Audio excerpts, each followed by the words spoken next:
আসসালামু আলাইকুম সুপ্রিয় চাকরি প্রত্যাশী বন্ধুরা, দেখতে পাচ্ছেন বাংলাদেশ বেসামরিক বিমান চলাচল কর্তৃপক্ষ 25 সেপ্টেম্বর 2025 তারিখে একটি সার্কুলার প্রকাশিত করেছে। সার্কুলারটিতে সকল জেলা থেকে আবেদন করতে পারবেন। ছেলে এবং মেয়ে উভয় প্রার্থীরা আবেদন করতে পারবেন অনলাইনের মাধ্যমে। সার্কুলারটি সম্পর্কে আজকের ভিডিওতে বিস্তারিত দেখিয়ে দেবো। এখানে দেখতে পাচ্ছেন এখানে যে পদগুলো রয়েছে, পদগুলো সম্পর্কে আমরা আলোচনা করব না, এখান থেকে বিস্তারিত দেখে নেবেন। যেহেতু এখানে অনেকগুলো পদে নিয়োগ দেওয়া হবে, এক্ষেত্রে ভিডিওতে বিস্তারিত বলতে গেলে ভিডিওটি অনেক লম্বা হয়ে যাবে।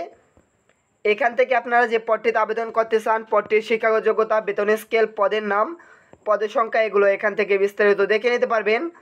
আমরা পরবর্তীতে এখানে দেখিয়ে দেব কিভাবে আবেদন করতে হবে, এই বিষয়টি আপনাদেরকে দেখিয়ে দেব। দেখতে পাচ্ছেন এখানে সর্বমোট 13টি ক্যাটাগরিতে একাধিক লোককে নিয়োগ দেওয়া হবে। এখন পর্যন্ত যারা আমাদের এই জব নিউজ এক্সপ্লেইন ইউটিউব চ্যানেলটি সাবস্ক্রাইব করেননি, নিয়মিত চাকরি বিজ্ঞপ্তি পেতে চ্যানেলটি সাবস্ক্রাইব করে দিন।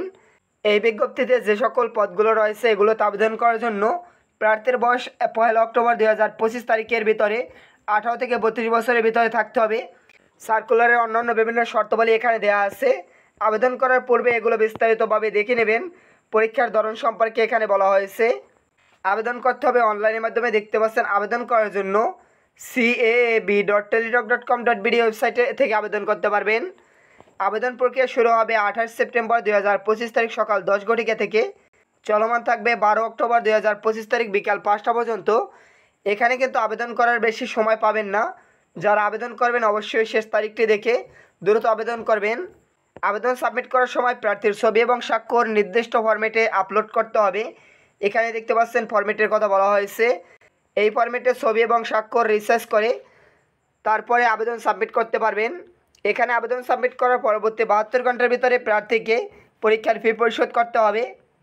পরীক্ষার ফি বাবদ দেখতে পাচ্ছেন এখানে নবম গ্রেডে যে সকল পদগুলো রয়েছে এগুলোতে 223 টাকা দিতে হবে এবং 16তম গ্রেডে 112 টাকা দিতে হবে। অনগ্রসর নাগরিক যারা রয়েছেন তারা 56 টাকা আবেদন ফি পরিশোধ করে আবেদন করতে পারবেন। কোন পদ কততম গ্রেডে বিষয়টি কিভাবে বুঝবেন একটু পরে আপনাদেরকে বুঝিয়ে দিচ্ছি। এখন দেখতে পাচ্ছেন নিচে SMS এর ফরম্যাট দেওয়া আছে। কিভাবে SMSটি লিখে টাকা পরিশোধ করবেন এখানে দেওয়া হয়েছে। এখানে যে নিয়মের কথা বলা হয়েছে এই নিয়ম অনুসরণ করে পরীক্ষার ফি পরিশোধ করতে পারবেন। আশা করি এই বিষয়গুলো আপনারা বুঝতে পারবেন, কারণ টেলিটকের যে SMS এর মাধ্যমে টাকা পরিশোধ করতে হয় এগুলো প্রায় সব সেম নিয়ম। কোন পদ কোন গ্রেডের চাকরি এটি আপনারা কিভাবে বুঝবেন ফি পরিশোধ করার সময়, যেহেতু এটি আপনাদের লাগতেছে। দেখতে পাচ্ছেন এখানে পদের নাম দেয়া আছে এবং নিচে গ্রেড দেয়া আছে, পদের সংখ্যা এবং শিক্ষাগত যোগ্যতাও দেওয়া রয়েছে। এখানে এই যে পদের নিচ থেকে আপনারা গ্রেডগুলো দেখতে পারবেন। এই পেজে যেগুলো রয়েছে এগুলো সব নবম গ্রেডের। এখানে বেশিরভাগ চাকরি হলো নবম গ্রেডের। দেখতে পাচ্ছেন আপনারা, দেখতে পাচ্ছেন এখানে 16তম গ্রেডে রয়েছে শুধুমাত্র একটি পদে। এছাড়া যে পদগুলো রয়েছে এগুলো নবম গ্রেডের। আশা করি সার্কুলারটি সম্পর্কে বিস্তারিত বুঝতে পারছেন। সার্কুলারগুলো সম্পর্কে যে কোনো প্রশ্ন থাকলে কমেন্টের মাধ্যমে জানিয়ে দেবেন। ধন্যবাদ সকলকে।